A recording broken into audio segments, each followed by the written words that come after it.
എല്ലാവർക്കും നമസ്കാരം.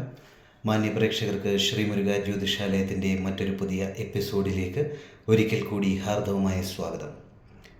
ഇന്ന് നമ്മളിവിടെ മനസ്സിലാക്കുന്നത് കൊല്ലവർഷം 1200 ആണ്ട് മേടമാസം 31 ആയത് തുല്യമായ ക്രിസ്തുവർഷം 2025 മെയ് മാസം 14 ബുധനാഴ്ച രാത്രി 10:07 വ്യാഴം എന്ന ഗ്രഹം ഇടവം രാശിയിൽ നിന്നും മിഥുനം രാശിയിലേക്ക് പകർച്ച ചെയ്യപ്പെടുമ്പോൾ അശ്വതി, ഭരണി, കാർത്തികയുടെ ആദ്യ പാദം എന്നീ നക്ഷത്രങ്ങളടങ്ങുന്ന മേടക്കൂറുകാർക്ക് ഉണ്ടാകുന്ന ഫലങ്ങളെ പറ്റിയാണ് നമ്മളിന്നിവിടെ പരിശോധിക്കുന്നത്.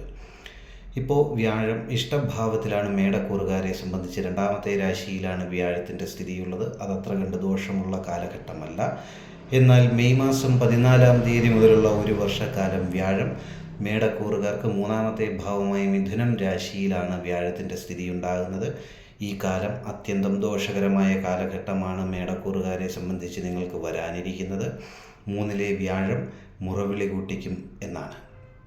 അപ്പോൾ നമുക്ക് തൊഴിൽ തടസ്സങ്ങളുണ്ടാകും, സാമ്പത്തികമായ ബുദ്ധിമുട്ടുകളുണ്ടാകും, കടങ്ങൾ വർദ്ധിക്കുന്ന അവസ്ഥ, ധനസംബന്ധമായ പ്രയാസങ്ങളെ തന്നെയാണത് സൂചിപ്പിക്കുന്നത്.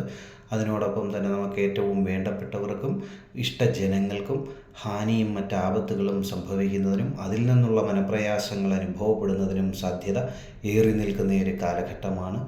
ഈ കാലദോഷത്തിൻ്റെ തീവ്രത ലഘൂകരിക്കുന്നതിന് വേണ്ടി മഹാവിഷ്ണു ക്ഷേത്ര ദർശനവും ശ്രീകൃഷ്ണ ക്ഷേത്ര ദർശനവും ചെയ്യുകയും ഭാഗ്യസൂക്തം, അർച്ചനയും തുളസിമാലയും നെയ്വിളക്കും കാണിക്കയും മാസം തോറും മുടങ്ങാതെ ചെയ്തുകൊള്ളുന്നത് ഈ കാലദോഷത്തിൻ്റെ കാഠിന്യം ലഘൂകരിക്കുന്നതിനും കുറച്ചൊക്കെ ഗുണാനുഭവങ്ങൾ ലഭിക്കുന്നതിനും സഹായകമാകുന്ന വഴിപാടുകളാണ്.